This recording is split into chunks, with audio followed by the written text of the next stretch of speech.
if you're experiencing unexplained digestive issues or eczema, among other things, it might be a possibility that you're suffering from food sensitivities. But what are they exactly, and what should you do if you suspect you have them? Well, Dr. Beverly Huang is joining us here, a naturopathic doctor with Grassroots Naturopathic Medicine, and here with all the details. Good morning. Good morning. It is great to see you, as always, and Lee and I have consulted with Dr. Bev on this point. So, and I think that it is top of mind for a lot of people in terms of what food sensitivities are exactly. So what are they? So food sensitivities generally is a delayed response in the system, and it can cause symptoms anywhere from digestive symptoms like gas and bloating, diarrhea and constipation, to headaches, fatigue, and sometimes skin conditions like eczema as well too.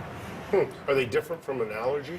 In my mind, it's completely different. A food allergy is mediated by one part of the immune system called IgEs, or immunoglobulin E's.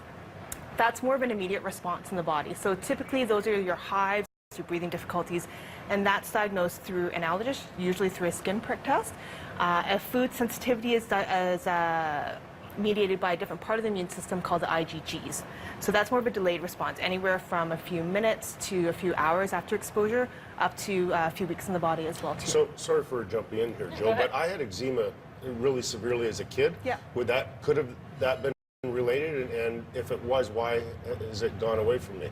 It typically will depend on where your diet is going. I mean, as a kid, your immune system and your digestive system is very much developing over a period of time as well too. So as you're up, your food patterns can very much change as well too, in terms of what you're exposing your body on a daily basis. So. So how do you test for sensitivities? So because it's mediated by the IgGs, I rely on blood tests. It doesn't diagnose celiac disease, it doesn't diagnose lactose intolerance, and it certainly doesn't diagnose anaphylactic response as well too. As I mentioned, that's done typically through an allergist. The IgGs will give us a report back, and that gives us a better idea of where we want to go with your diet. Typically, with that clarification, I have people remove foods from their diet anywhere from 1 to 3 months. But usually within that first month, we notice a bit of a shift or a bit of an improvement in the symptoms that they're experiencing. So if you are sensitive to a particular food, do you have to eliminate that completely, or can you just limit how much you have? For instance, I love sushi. But if I were sensitive to it, would I have to eliminate it completely, or could I go occasionally? Typically, I have you eliminate it completely. Wow. The reason is because this lasts in the body up to a few weeks, every little exposure can kind of piggyback each other, and you don't get a true sense of actually whether or not it's getting you anywhere with regards to your symptoms. And forever, completely, or just for an amount of time? Usually I start with 3 months. There's a bit of a negotiation that often happens between myself and the patient. Typically what happens is they find a motivation because they feel so much better. Right. And so once they feel better, then even sneaking in a little bit here and there may not be worth the payoff of what they thought it was going to be originally. Right. So that was the discussion I had with Leah, because we were diagnosed with some of the same sensitivities, and I said, I can't do it because, well, I mean, you can do it if you're motivated, as you mentioned, but what are some of the common sensitivities that you diagnose in people? The ones I often see are dairy and gluten will often come up, and actually eggs. And eggs can be really challenging to take out of your diet. But, and then often, sometimes I see things like bananas and almonds.